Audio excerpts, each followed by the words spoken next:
You would think that getting around ancient Rome was a piece of cake. After all, there were roads everywhere. The Romans loved their roads, often building multiple routes through the same territory, just in case one got washed out by a flood or destroyed by an angry mob. It took centuries to construct, and new roads were always being added. The Tiber River also ran right through the city center, making it easy to travel upstream or downstream. There were even public boats for short trips.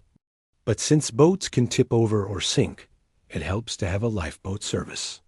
And since drowning people aren't exactly known for their rationality, it helps if the lifeboat service is run by the military. Public toilets are generally considered to be a sign of civilization.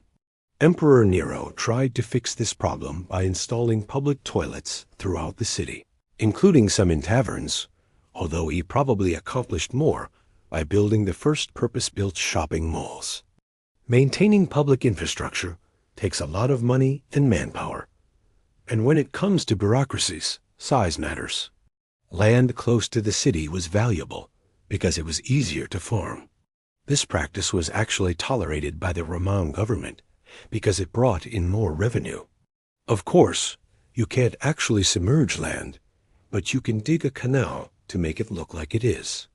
By digging canals to divert water away from their farms, landowners drastically reduced their tax burdens and even profited by selling water to the city of Rome. But then Rome ran out of water. After all, people pay taxes on whatever land they own, not necessarily the land they use. Lead was already rare in the Mediterranean, so it wasn't surprising that the Romans looked elsewhere for sources. It took the Romans nearly 20 years just to pacify the region after conquering it. But in the end, they managed to turn Spain into the breadbasket of the Roman Empire. The mines of Hispania Tarraconensis produced about 2 tons of lead per year, which kept Rome supplied for centuries. Naturally, they turned to Spain, which was famous for its silver mines. The Romans conquered Spain in the 2nd century BC, but it would be another 2 centuries before they could effectively collect taxes from the mines. So pretending that your valuable land was worthless farmland was actually a tax loophole. It required manpower and resources that the Roman state didn't have lying around. In fact, lead pipes might be why you don't want to drink tap water in some places, but that's a topic for another video. So aqueducts were built by wealthy landowners as a gift to the Roman people. And you know what they say about gifts. There's a reason why they include gift receipt.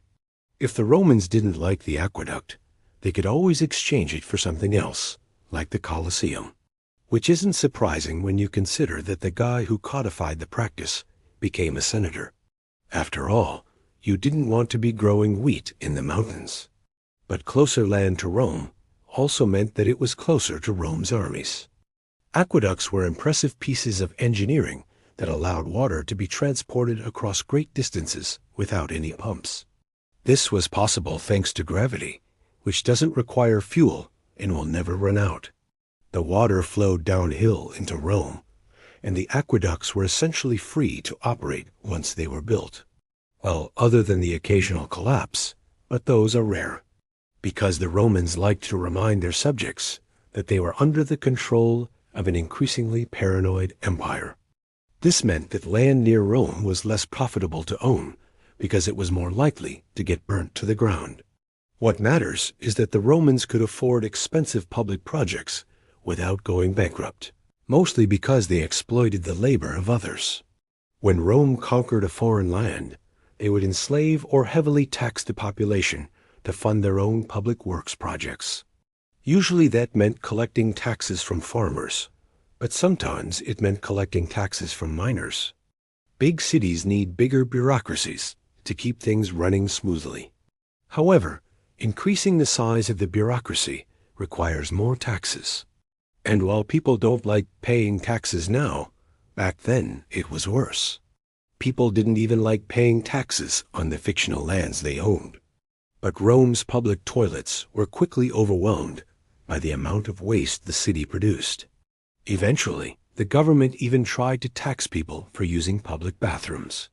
But by the 4th century, hey, The emperor needed to hire 5,000 men to guard the public toilets from vandalism and theft. At that point, everyone gave up. Even the emperor's guards wouldn't use a public bathroom. Even public urination is frowned upon today, except in Portland.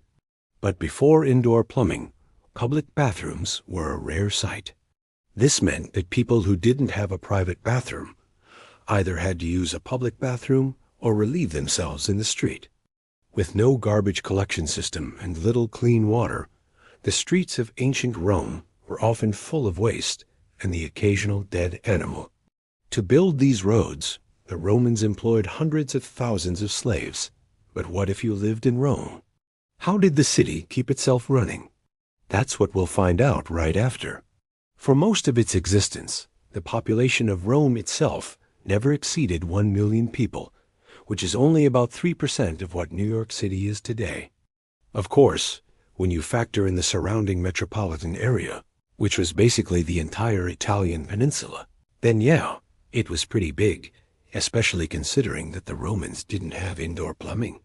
Without toilets, people likely took communal baths instead, which sounds hygienic until you realize that the patrons shared these bathhouses with prostitutes and criminals, and paid laborers who cut down trees, dug ditches, moved dirt, laid rocks, and paved the way for wheeled traffic.